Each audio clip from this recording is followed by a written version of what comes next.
Hello everybody and welcome to Paris as we get ready to go racing on what should have been the Mallory Park race, but due to all kinds of complications, the series has moved to a different country, but still in the Europe area. We are in France as we are going to be racing 150 laps around this oval that has some very IndyCar-like characteristics. You see the starting grid, and the pole sitter being Fisher. You can see the field coming off of turn 2.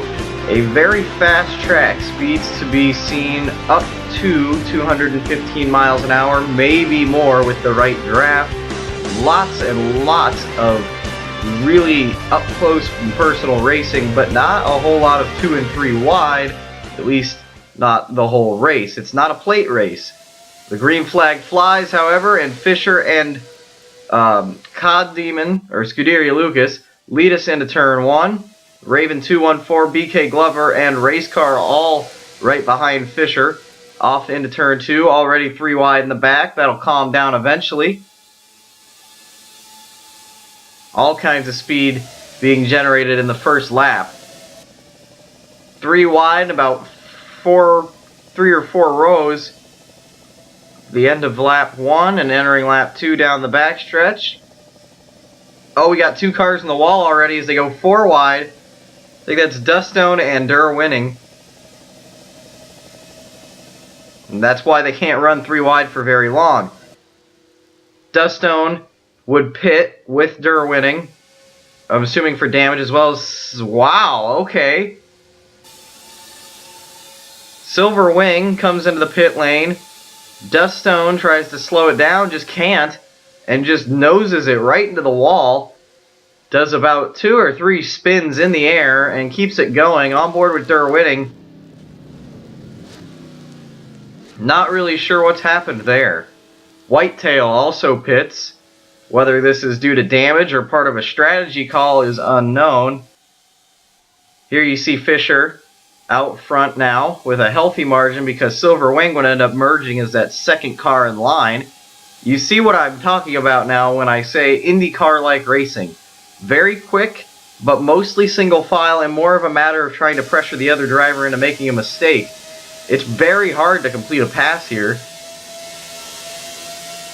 And you can't really tell because of the watermark, but I can assure you they are going 200 miles an hour down the straightaways, easily hitting 210. Very quick lap times as well. This track a little over 2 miles. Dustone following now, on board with him. Still running, and not too far off the pace for nosing it straight into the wall. So, not too bad. Still work to do. See a run through the field after 25 laps. Amaterasu makes a pit stop on lap 35. Now this is more believable as a strategy call. Here's Fisher behind the 20, trying to put him a lap down. Silver Wing, the lapped car, also behind. It's a sandwich of lapped cars, and then Raven 214 just behind him. See Fisher moving to the bottom there. Another thing to note is the outside line is the dominant line here in most cases, so making a move to the bottom on a lapped car can be risky. We've seen it in practice. People get underneath people and just can't hold the line down there, and they lose all kinds of time trying to pass. Another run through the field on lap 50 now, or nearing it. There you see Whitetail still run. Oh, contact with Harsk, and around goes Harsk 100 and collects Clayton Hardy, and that's a pretty big impact. That's going to bring out the caution flag on lap 60, and my goodness, that could have been much, much worse. Caution comes out. See Hardy and Harsk immediately to the pit lane. A couple other drivers in the pits as well. Quiet Girl and Race Car and Raven 214. So scheduled pit stops starting to happen. Whitetail, I mean, that's not Whitetail's fault. Harsk just straight up cut right down across his nose. Nothing Whitetail could do, really. I mean, you're going that fast. This is the chaos that became caution flag pit stops. Look at this. Smurfy Bug gets into Cutie Kenosha because Kenosha pulls right out in front of him. You see that was Doodle pulling out in front of teammate the B-Man. You see Angel and Cybertron getting together. Cybertron also scraping into Angel's teammate Silver Wing. All kinds of calamity here on the green flag pit, or the yellow flag pit stop. You see Amaterasu also pits.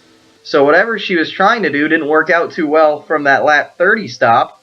And after it's all said and done, we have the 15 of Vetman leading, and you see a car pitting in the background. I think that was the 22 of GT Racer 22. Well then, the 15 leads with the 2 and the 53 behind. But that's not for the lead. The leader is still Fisher.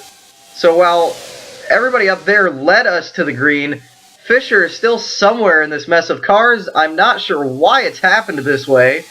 However, due to this, they're all stuck behind lap traffic, and Raven214 is in third right there. You see, it's hard to tell where anybody's at without the help of the scoring, and even with the scoring, it's confusing because these guys started way back in the middle of the pack.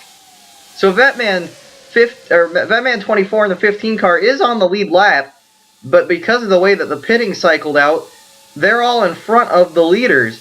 So if another caution comes out, they'll be back on the lead lap, but at this point, only 10 cars or so are actually on the true lead lap. Everyone else is in front of the leaders.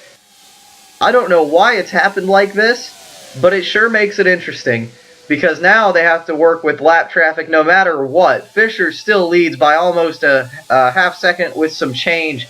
Then it's Luke, or Akmuck, and then it's Smurfy Bug.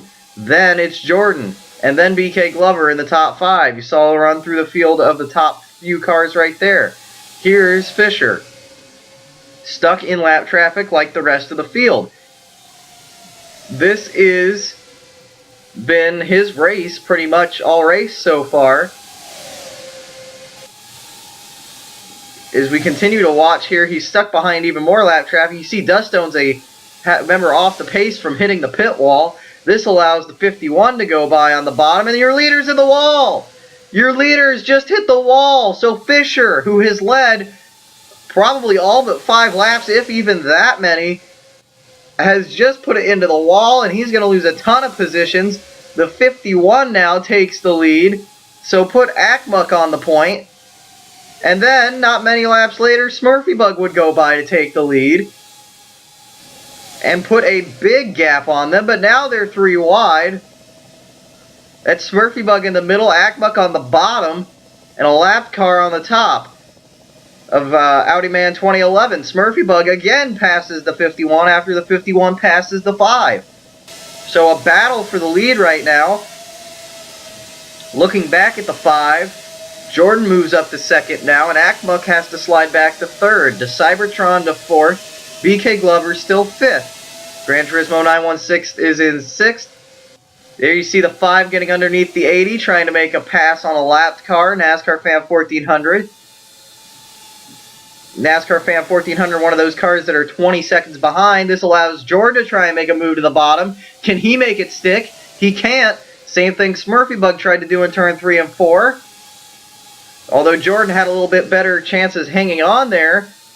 But now, they're going to be trapped behind each other, nose to tail, because all this lap traffic is in the way. Now here comes the Cybertron and Akmuck now. Time's starting to run out on the lap counter. We're getting down to, we're inside 40 to go. We're getting close to 30 to go. These laps tick off every 26 seconds or so. The Cybertron's in the wall. Akmuck has to make evasive action and move from the top to the middle to avoid Swiftsmith.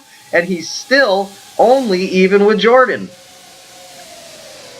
Eventually, the Cybertron goes by with Akmuck, nose to tail. Smurfy Bug left in the dust. Here comes Angel now vying for position. Smurfy Bug pulling back again past Angel, past Akmuck, and now to chase the Cybertron. So a ton of position swapping for the lead right now. This is very much anyone's race of these drivers in the top pack. Here's Smurfy Bug onto Cybertron on the bottom now. He's trying to hold it down there. He is actually going to be able to keep even with the 31 because the 88 of Duststone, remember, off the pace from hitting the pit wall. So now he's going to go by, put Smurfy Bug back in the lead with about 30 to go. My goodness. So now more people coming into the pit lane. Not sure why. They should have had enough fuel to make it to the end unless they got more damage from hitting the wall, because that would be my only guess. As we see a ton of drivers coming to the pit lane, maybe they just didn't have enough to get to the end on that pit stop, because there are a ton of drivers coming down pit lane. That would be my only guess, is that that was not enough to get to the end on the caution flag pit. Whoa, my goodness, another one! That was the B-Man that just plowed into the pit wall. BK Glover nearly got collected in that, and thank goodness he didn't, because he's having a fantastic day, running around the top 5 in second place at the time of the pit stop. And that 25 gets all 4s off the ground, and Duststone, you see on your left of your screen, watch the exact same thing happen to the B-Man that happened to him earlier in the race. No caution would come out, and the 25 will continue to race. After everything pans out here, the 51 is the leader, with Smurfy Bug in second, about 7/10 back. 8 laps to go. It looks like Akbuck's got this thing pretty well locked up, running with some lap traffic, but not a whole lot, not really too much. 5 laps to go. You see the field going by.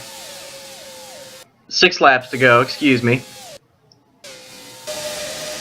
And then here's Smurfy Bug. However, with a couple of laps to go, he does end up catching up.